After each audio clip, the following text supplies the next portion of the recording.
how do you use arpeggios when you solo, either when you improvise solos or when you compose them? And I'm going to give you in the following video some really cool tricks that you can use to get there faster. And I mean very fast. And this is basically the method I used in order for me to start using arpeggios as an integral part of my playing, instead of it being something that I could, as a sweep picking trick. I could use them for creating melodic lines and really get around the fretboard and have a lot of fun. Arpeggios are probably my most favorite tool when it comes to improvising, because they allow me to play really cool melodic lines that fit the chords perfectly. And I don't even have to be very creative. If I have the right tools like arpeggios and scales and I know how to use them, then I can just play something using those tools and it will sound really cool. So I should say that I'm playing a new guitar here from Fast Guitars, they're called. You can click the link just below the video here to check it out. And this is a specially custom made one, and I believe they only make that custom guitars. But it's really, really cool. But we'll have a lot more on that here on YouTube later when we go into actually talking about what's in this. We have two of them.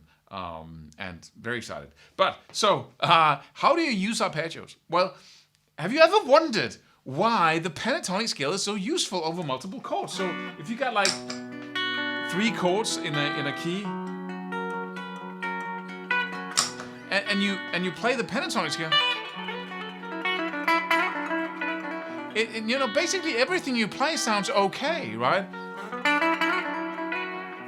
And if you use your ear just a little bit to play that pentatonic with and what notes to rest on, then it sounds really cool. But if you introduce the diatonic scale and start playing the B minor instead of the B pentatonic minor, the B natural minor scale has 7 notes. And suddenly, from the pentatonic, we add 2 notes, and then you get the B natural minor. But those 2 notes doesn't always sound so cool. Sounded pretty good, right?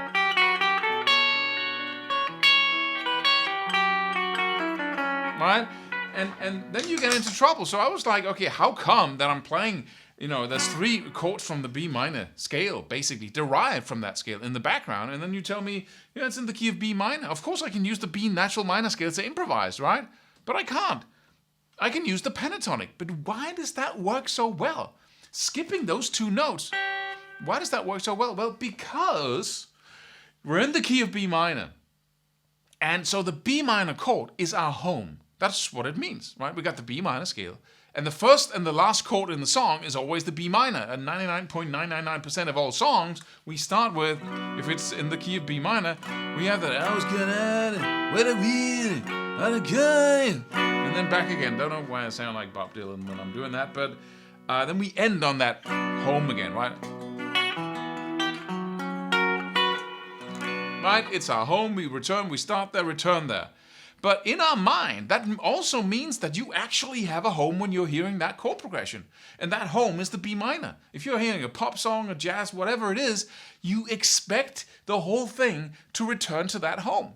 So that is your reference point for hearing every other chord. We go home, and then we go there, and then home again, and then we go there, and then home again, right? So it's out and it's in. And that also means that if you play the arpeggio, this is a long explanation to why the pentatonic scale works so well. If you play the arpeggio of the tonic, we call it, the first chord, the B minor chord in the key of B minor from the B natural minor scale is the tonic, it's the king. And if we play the arpeggio of that king, then it's a reflection, and we use that to improvise with. It's a reflection of the tension that's already there.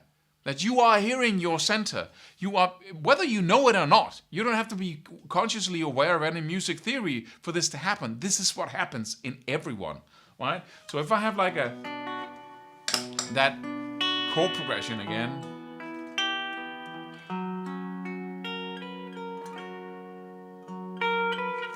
Wow. Then you are constant. Now we're out and it's tense, and then we return home, right? And we're out now in another chord, and then we're over there, and then we return back here. But if I play that chord as single notes, this chord. If I play that as single notes, I will reflect the same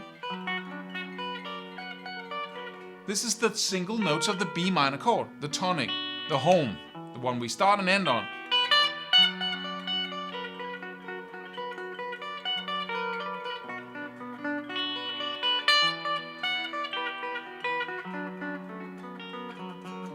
Right? And it's totally different notes being played in the background. Just, I could take the second chord and I can use the arpeggio of the second chord, which is E minor. Listen how that sounds. That sounds pretty good.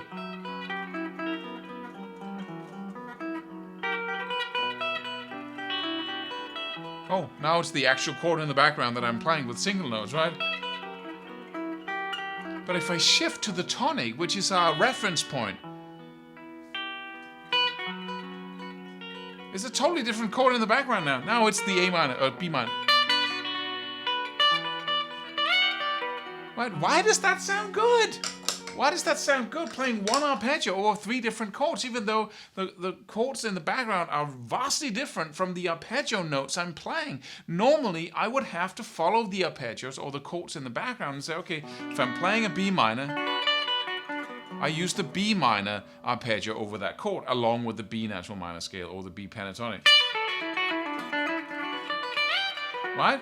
And when we come to the E minor of that chord progression, I would go for the E minor, right? Let's say we do it again, all right? Okay.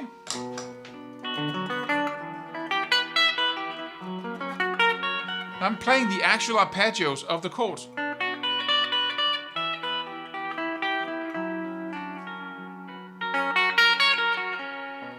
B minor, E minor, and F sharp major. Right? Let's just stick with F sharp major. See how cool that arpeggio works over all 3 chords. It works pretty well over the same one.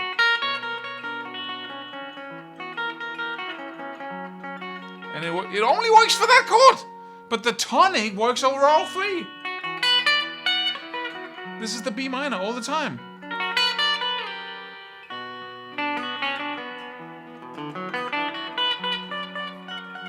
Why does it work? Because you hear every single chord on the basis of that arpeggio / chord, which is the tonic, right? It's your home, so you hear every single chord. So it's okay to hear the sound of home as you go out into E minor and F sharp major.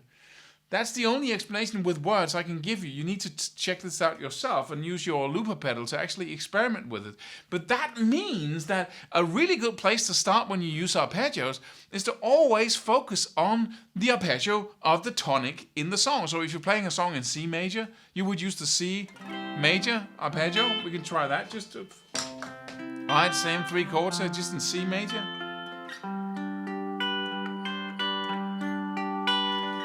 So I would use the C major scale or the C major pentatonic.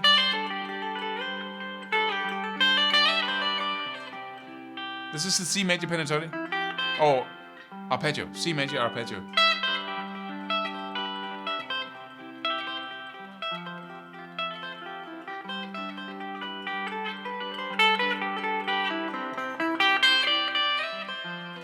Right, it's just amazing.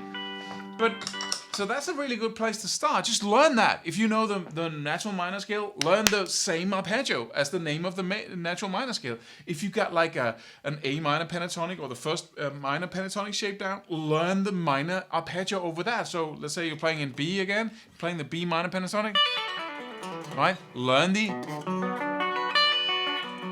B minor pentatonic over that shape. That is a cool place to start because suddenly I can mix the 2. I can go.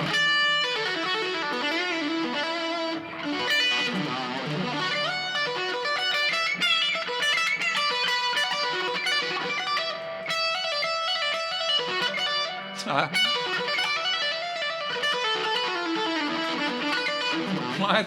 I can use that arpeggio shape to create melodies. This is a kind of sweepy thing here, but that's a cool place to start. And that's also why the minor or major pentatonic works well over all the chords in the chord progression, because the major or minor pentatonic is nothing but an arpeggio.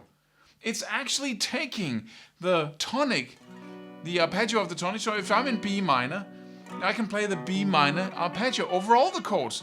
But I could just expand that 3-note arpeggio by going, okay, let's put the 7th on the arpeggio. So I'm actually playing not a B minor arpeggio, but a B minor 7th arpeggio. It would sound like this. Oh. Right? Instead of... So I put the 7th on, and I might as well put the 4th on as well, or the 11th. So I got... and then I actually have a minor pentatonic scale. So I have a minor arpeggio with the 7th and the 11th or 4th added onto it. And it sounds so much like...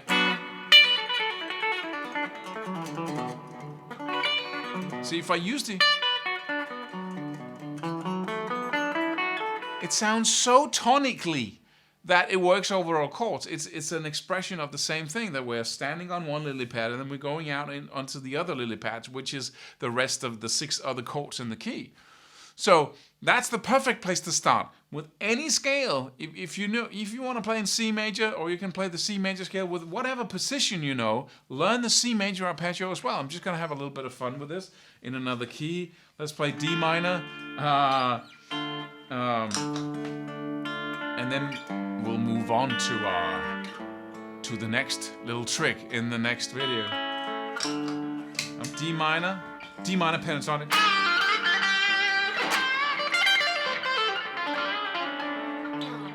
And then I can use the D minor arpeggio.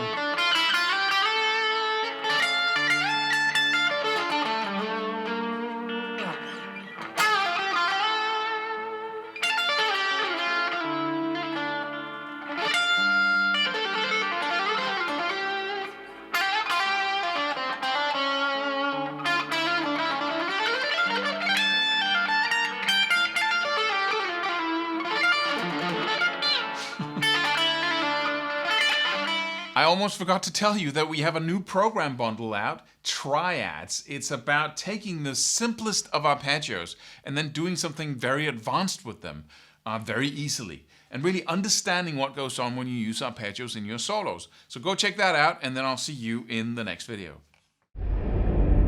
Subscribe for more free videos. Do it. Do it now. Do it.